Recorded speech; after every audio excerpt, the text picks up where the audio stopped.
సరిగ్గా 24 ఏళ్ల కిందట ఎక్కడైతే గులాబీ జెండా మొట్టమొదటిసారి ఎగిరిందో అదే జలదృశ్యంలో ఈరోజు తిరిగి రజతోత్సవ సంబురానికి మేమందరం కలిసి ఇక్కడికి వచ్చి ఏ పెద్ద మనిషి అయితే ఆనాడు గులాబీ జెండాకు తెలంగాణ రాష్ట్ర సమితి అనే పార్టీకి ఏ అండా దొరకని నాడు, ఎవరు కూడా కనీసం ఆశ్రయం ఇయ్యని నాడు నేనున్నానంటూ ముందుకు వచ్చి తన ఇంటిని ఆ రోజు మా పార్టీ ఆఫీస్కు ఇచ్చి వెన్నుదట్టి గుండె ధైర్యాన్నిచ్చి ముందుకు నడిపిన స్వర్గీయ ఆచార్య కొండా లక్ష్మణ్ బాపూజీ గారి జలదృశ్యంలో ఈరోజు మళ్ళీ వారికి నివాళులు అర్పించి కలుసుకోవడం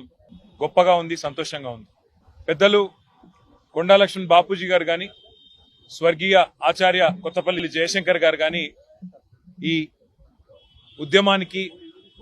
మా పార్టీ ప్రస్థానానికి ఒక రకంగా చెప్పాలంటే స్ఫూర్తి మూల స్తంభాలు వారు. టిఆర్ఎస్ పార్టీ ఆనాడైనా ఈనాడైనా ఉద్యమ పార్టీగా రాష్ట్రాన్ని సాధించి అధికార పార్టీగా ఉజ్వల తెలంగాణను ఆవిష్కరించి ఇవాళ ప్రతిపక్ష పార్టీగా ప్రజల పక్షాన గట్టిగా నిలబడి పోరాడుతున్నది అంటే ఆనాడు ఇట్లాంటి పెద్దలు అందించిన ప్రజాస్వామిక స్ఫూర్తి, పెద్దలు కేసీఆర్ గారి నాయకత్వ పటిమ అనేది చెప్పక తప్పదు. ఇవాళ 24 ఏళ్లు నుండి 25వ సంవత్సరంలో అడుగు పెడుతున్న సందర్భంగా స్వర్గీయ కొండా లక్ష్మణ్ బాపూజీ గారికి, స్వర్గీయ కొత్తపల్లి జయశంకర్ గారికి, వేలాదిగా తెలంగాణ రాష్ట్ర సాధన కోసం ప్రాణాలు అర్పించిన తెలంగాణ అమరవీరులందరికీ వినయపూర్వకంగా చేతులు జోడించి వారికి వినమ్రంగా పాదాభివందనం చేస్తూ భవిష్యత్తులో కూడా వారి స్ఫూర్తితో మరింత ఉధృతంగా ప్రజల పక్షాన పోరాడే శక్తిని కల్పించాలని, 25 ఏళ్లు నుండి మరొక 50 ఏళ్లకు బలమైన పునాది ఆ పెద్దల ఆశీస్సులతో తెలంగాణ ప్రజల పక్షాన కొట్లాడే అవకాశం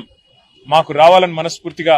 కోరుకుంటూ సహకరించిన పాత్రికేయ మిత్రులకు కూడా 24 ఏళ్లుగా ఉద్యమంలో, తర్వాత అధికార పార్టీగా, ఇవాళ ప్రతిపక్ష పార్టీగా అడుగడుగున సహకరించి మాకు అండగా నిలబడ్డ జర్నలిస్ట్ అన్నలు, తమ్ముళ్లు, పేరు పేరున తెలంగాణలోని సబ్బండ వర్గాలకు కూడా హృదయపూర్వకంగా నమస్కారాలు, వినమ్రంగా ప్రణామాలు. Thank you.